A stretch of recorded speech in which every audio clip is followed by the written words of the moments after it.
واشهد ان لا اله الا الله وحده لا شريك له له الملك وله الحمد وهو على كل شيء قدير واشهد ان محمدا عبده ورسوله ارسله بالحق بين يدي الساعة بشيرا ونذيرا فمن يطع الله ورسوله فقد رشد واهتدى ومن يعص الله ورسوله فقد ضل وغوى ولا يضر الا نفسه ولن يضر الله شيئا اعوذ بالله السميع العليم من الشيطان الرجيم والمحصنات من النساء الا ما ملكت ايمانكم. احسان، یہ لفظ قرآن مجید میں استعمال ہوا ہے اور علماء نے یہ بیان کیا ہے کہ اس کے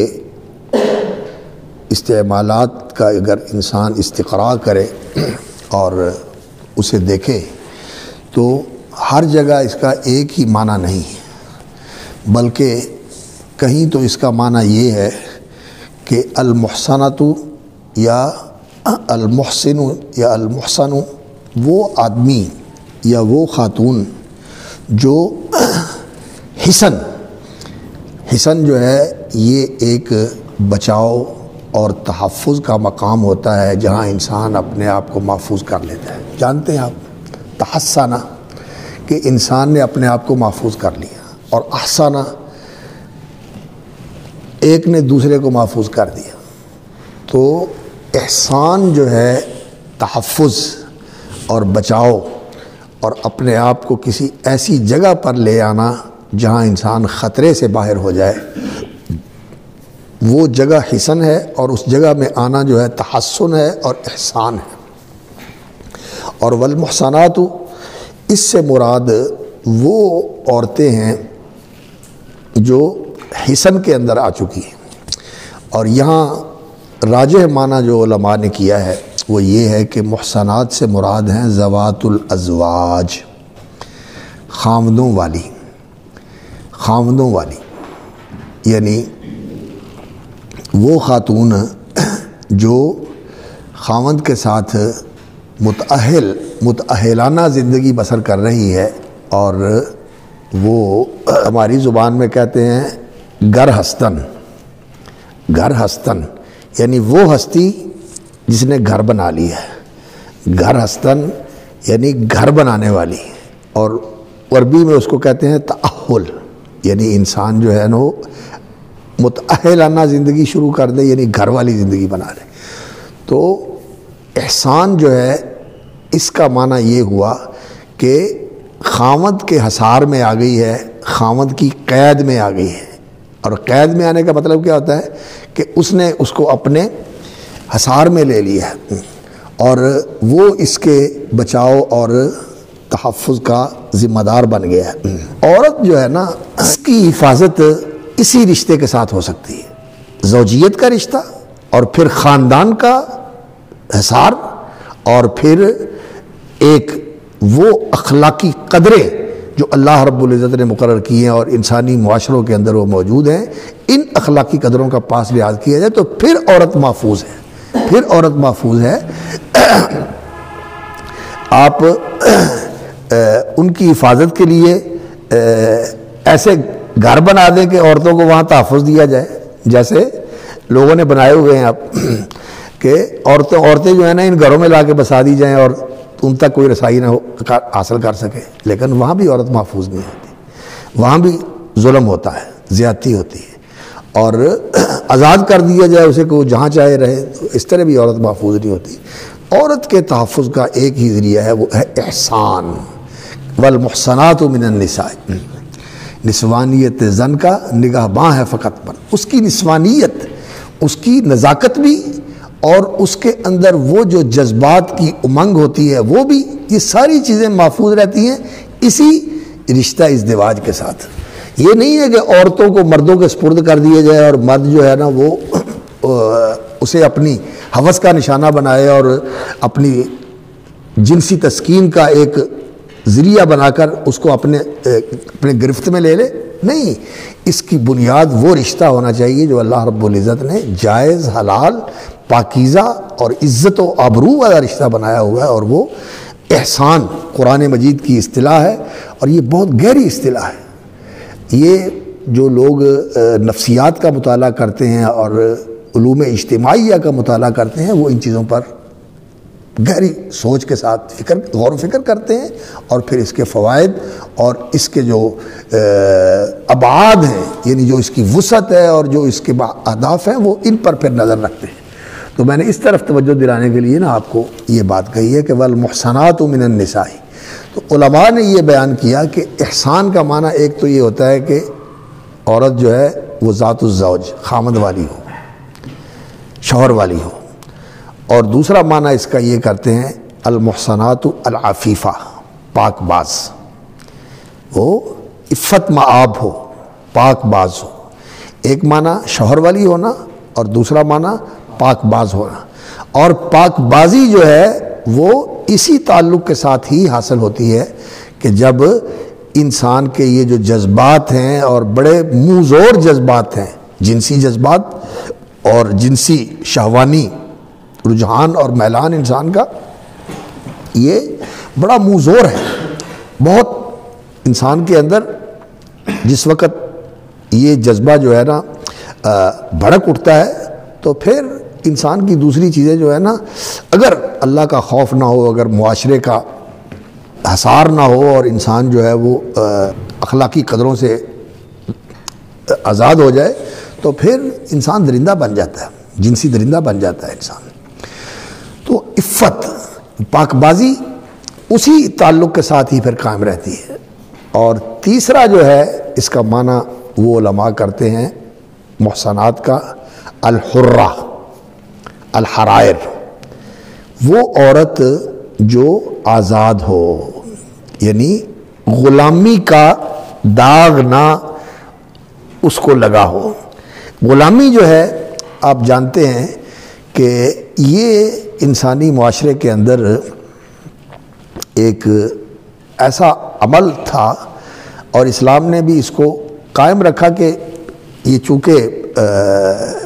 پورے معاشرے کے اندر اس وقت رائج تھا، اور خاندانوں کے خاندان جو تھے وہ اس کے ساتھ جڑے ہوئے تھے، اور ایک بہت بڑا دائرہ تھا جو غلام مردوں، عورتوں اور ان کی نسلوں کا سلسلہ چلتا تھا۔ تو اسلام نے اس کو بالکل آ کے ختم نہیں کر دیا، لیکن ایک ایسا راستہ ضرور بنا دیا کہ بہت سارے کاموں کے اندر اللہ رب العزت نے یہ حکم دیا کہ فتحریر رقبہ، گردن آزاد کرنی۔ اس کا کفارہ کیا ہے؟ گردن آزاد کرنی۔ یہ کام کر لو، گردن آزاد کرو، یہ کام کر لو، گردن آزاد کرو، گردن آزاد کرو۔ اور ویسے گردن آزاد کرنے کو نیکی کے طور پر ایک بہت بڑا کار ثواب بنا دیا کہ جو کسی گردن کو، کسی غلام کو آزاد کرتا ہے، اللہ رب العزت اس غلام کی آزادی کے بدلے میں اس کے جسم کا ایک ایک انگ جہنم سے آزاد کر دیتا۔ عتق رقبہ، یہ اللہ رب العزت نے ایک دروازہ کھول دیا۔ اور جو اس وقت دستور تھا معاشرے کے اندر انسانوں کو اٹھا لینا، بچوں کو اٹھا لینا، عورتوں کو اٹھا لینا، اور پھر انہیں جا کر بیچ دینا، یا ویسے ہی انہیں پکڑ کر اپنی گرفت میں لے لینا اور لونڈی اور غلام بنا لینا، یہ ایک ظالمانہ طرز عمل موجود تھا جاہلیت کے اندر۔ اسلام نے اس کو قطعاً حرام قرار دے دیا کہ ایسے ناحق کسی بچے کو، کسی بچی کو، کسی مرد کو، کسی عورت کو اپنا غلام بنانا، یہ ایسا کبیرہ گناہ ہے کہ جو بہت ہی سنگین موبقات اور کبائر الاسم ہیں، ان کے اندر اللہ رب العزت نے اس چیز کو ذکر فرمایا ہے کہ کوئی کسی آزاد کو ویسے ہی لونڈی غلام بنا لے، اس کو بھی گناہ قرار دیا۔ ہاں، ایک چیز جو ہے وہ اللہ رب العزت نے باقی رکھی، وہ یہ کہ جو غلام ہیں معاشرے کے اندر، ان کی نسل میں سے کوئی اگر ہو تو وہ بھی غلام پیدا ہوتا ہے، لڑکی ہو یا لڑکا ہو۔ اور جو معاشرے کے اندر اس وقت انسانوں کی خرید و فروخت کا سلسلہ تھا، اس کو بھی قائم رکھا کہ ان کا خرید و فروخت کرنا جو ہے نا یہ جائز ہے، اس کو برقرار رکھا، اس کو قطعاً ختم نہیں کیا، لیکن اس کے لیے اصلاح کا یہ پہلو اللہ رب العزت نے اسلام کے اندر مقرر کر دیا کہ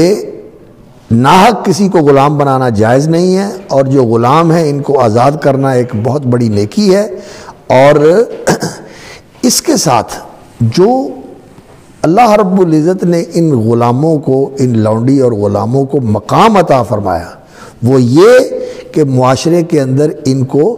رہن سہن میں یہ کہا کہ جس کے پاس کوئی ہو اس کے ساتھ ویسا ہی معاملہ کرے جیسے اپنے بھائیوں کے ساتھ کیا جا سکتا ہے، جیسے اپنے عزیزوں کے ساتھ کیا جا سکتا ہے، جیسا کھاتے ہیں ویسا ان کو کھلائیں، جیسا پہنتے ہیں ویسا ان کو پہنائیں، ان کے ساتھ ایسا معاملہ کریں جو احسان والا ہو اور بہت ہی زیادہ حسن سلوک والا معاملہ ہو، اور ان کے ساتھ اگر وہ کوئی کام کرتے ہیں تو ان کو ان کی